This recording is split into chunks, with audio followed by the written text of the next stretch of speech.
Welcome to So Jannelle, Filipino college counselor or high school counselor from the Bay Area, Patrick Lorenzo. How are you? I'm good. How are you? I'm good. Apparently, Patrick, there's a lot of confusion right now because of the uncertainty. Obviously, these are unprecedented times, and a lot of people, especially the high schoolers going into college, plus their parents, don't know what's going on. Let's break it down into three basics. The standardized testings. Let's start with that. What's going on?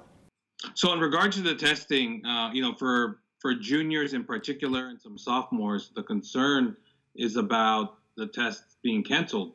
So students who may have registered for exams, for April, May, and June, they found those exams to be canceled. So, families are concerned and worried about whether or not how are they going to apply, what are they going to do, how are colleges going to evaluate this. And so what has been announced along with the cancellations is that moving forward in the fall, there will be some additional exams that will be included, as well as the possibility of there being online versions of these tests, meaning that students could take them at home. Many colleges have actually have changed their policy to adjust.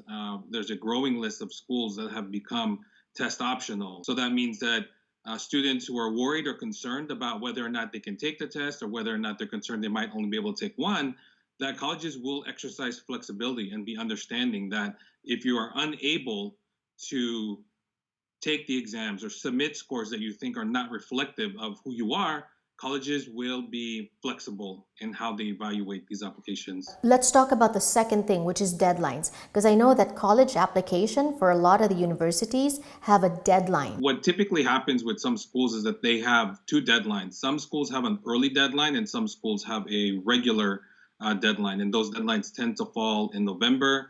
And then you have the deadlines that happen in January. So for example, being that we're in California, using the UCs and the CSUs as an example, they have a deadline of November 30th. Okay. Now, again, we don't know what's going to happen yet in the fall.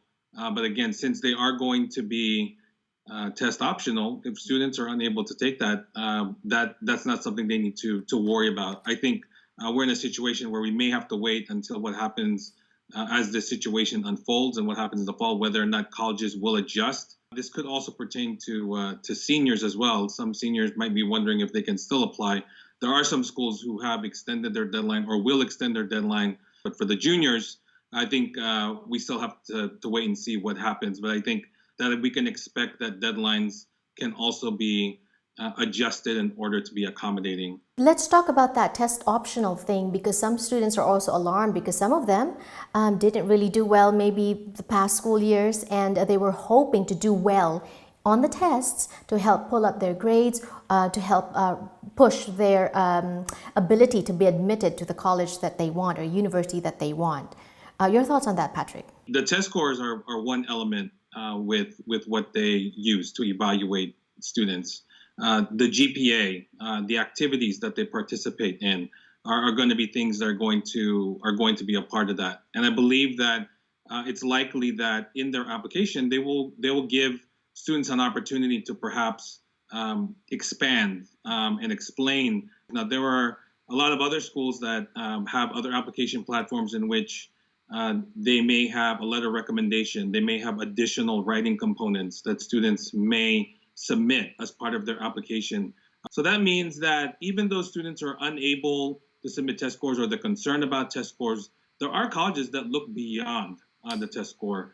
We've discussed the deadlines. We've discussed the testing, and then you mentioned something that I was going to ask you about, which I think you already expounded on, the GPA. Because now some schools are doing pass or fail, some schools are doing credit, no credit, and some schools are still doing the letter grades. Should that be a concern for students and their parents? In my conversations with students right now, I tell them that we're all dealing with this storm, and we're all in different ships trying to figure out how to kind of sail through this process. And I think it's important that students understand that they have to do what's best for them, and that schools are trying to be flexible and how to evaluate and assess that.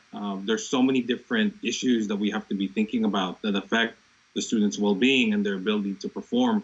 That the least thing that would want students to get hung up on is like, oh my gosh, how is this going to affect my ability to get into college? How is this going to reflect on my grades and etc.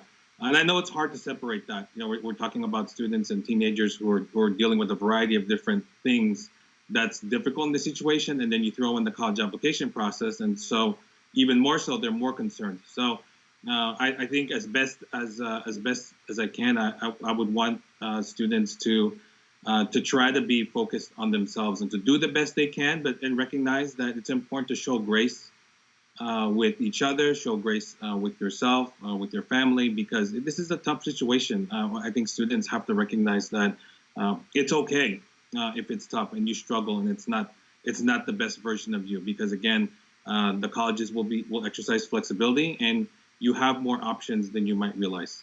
As parting words, is there anything else that you can advise students in how they can make their application stand out? You know, what I would tell students is, you know, instead of trying to think about how to stand out, how to be different, how to be unique, I would have students take a step back, reflect, and look inward. Think about your values. Think about your strengths, your talents, your gifts, your abilities. Think about all the different things that make up who you are, and focus on that, because ultimately colleges want to know and hear about who you are as an individual. What is your story? They don't want you to be something that you're not. Continue to be who you are. That's even more important. That if you are a writer, keep writing. If you are an artist, keep producing. If you're into music, keep composing. Whatever it is that you do, those are things that you want to continue to do. Hone your craft, put energy and time into those things. Let that speak for itself. When the time comes and you're able to share it, those are the things that you want to do. Look inward. Think about what makes you happy. Think about those things. I know it's difficult in this particular circumstances to be thinking about that because you're concerned about all these other things, but those are beyond our control. The things you have inside are things that you control. Those thoughts, those ideas, those values, hold on to those things. Those are the things that matter most. And that's where I would tell students to put their energy into. Amazing. And thank you so much for compiling a list for us. All right. Thank you for having me. More power and God bless.